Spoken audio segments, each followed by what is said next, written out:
finalement un événement inattendu. C'est euh, la possibilité de réaliser un film avec si peu de moyens, mais qui offre autant au public.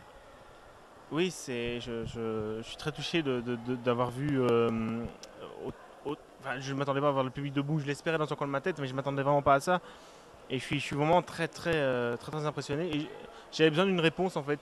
Ça faisait 2 ans que j'étais dessus et je ne voyais plus que les défauts. Et j'avais besoin de savoir s'il y a que moi qui les voyais ou si les autres aussi. Et donc, de voyant le public debout dans les deux salles, voilà, je suis convaincu que maintenant je peux le sortir. Effectivement, ben, je crois que le public a compris qu'avec de la simplicité, sans nécessairement des moyens mirobolants, on pouvait rendre beaucoup d'émotions et finalement faire une histoire qui tienne complètement la route et qui vous tient littéralement en haleine et aux tripes jusqu'à la fin du film avec des séquences d'humour. Vous avez littéralement rendu hommage finalement à la Belgique entière, hein, parce que c'est un passage par toutes les plus belles régions du pays. Oui, voilà, je voulais faire un road movie et je voulais vraiment que les couleurs changent au fur et à mesure du film. Au début, on est un peu dans le gris, bleu, vert, puis on va beaucoup vers le jaune, jaune orange, puis on va vers le bleu et puis le bleu orangé. Je voulais vraiment une palette de couleurs et on a tous ces paysages-là, mais beaucoup de films belges montrent des images grises et ternes et j'avais pas envie de ça. Je voulais pas de misérabilisme, je voulais vraiment que les personnages soient voilà, à hauteur des yeux je voulais qu'ils soient lumineux en fait. Nous sommes bien d'accord, je vois ce que vous voulez dire. Misérabilisme qui a fait, je vais dire,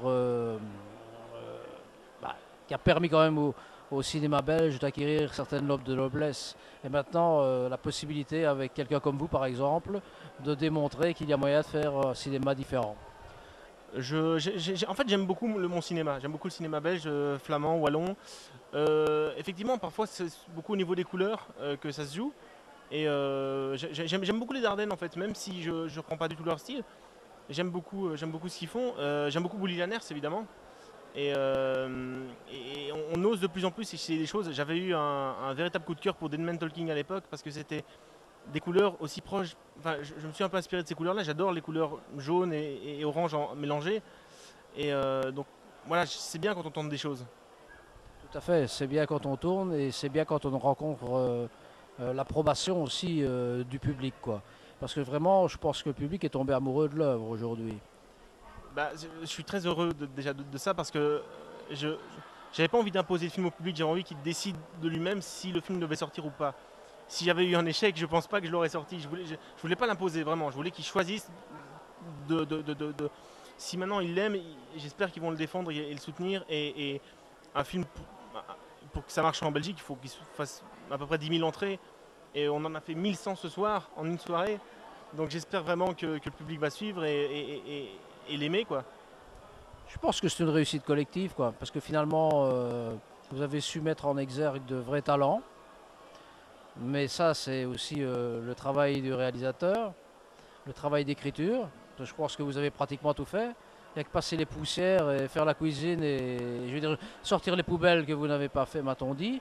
Mais sinon, pour le reste, on a découvert un grand réalisateur, je pense, aujourd'hui.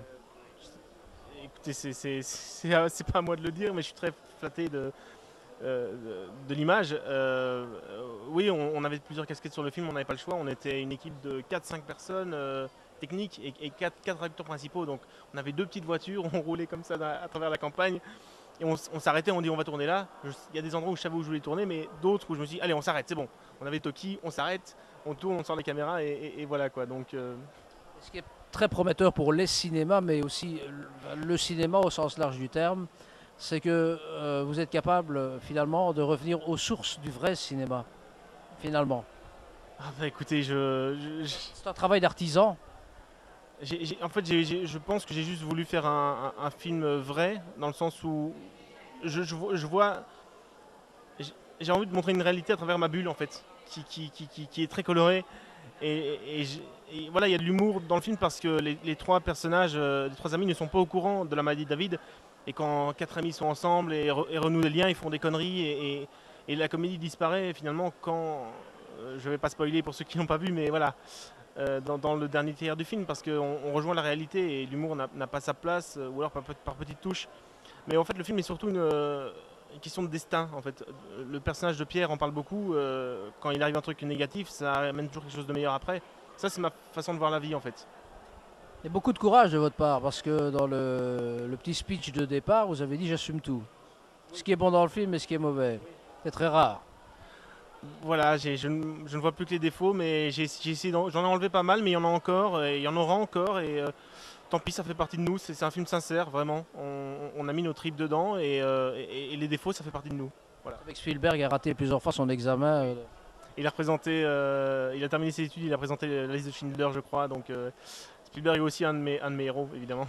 Donc vous n'avez rien à craindre. Ah, voilà, ça fait partie de ces films. Voilà, le premier film que j'ai vu dans cette salle 4, c'était Le Monde Perdu, Jurassic Park, en 97, quand Kinépolis venait d'ouvrir. Et presque 20 ans plus tard, je rêvais d'avoir un film dans cette salle-là. Et c'est arrivé, donc je suis très très heureux, vraiment. Maintenant, c'est la suite, il faut poursuivre. Maintenant, on va rien lâcher. Maintenant que je sais que le public l'aime, je vais rien lâcher, ouais. Il faudra confirmer. En tout cas, je vous souhaite une très longue et heureuse carrière, remplie de pierres blanches. Très gentil, merci beaucoup. Merci à vous. 2 à 2, c'est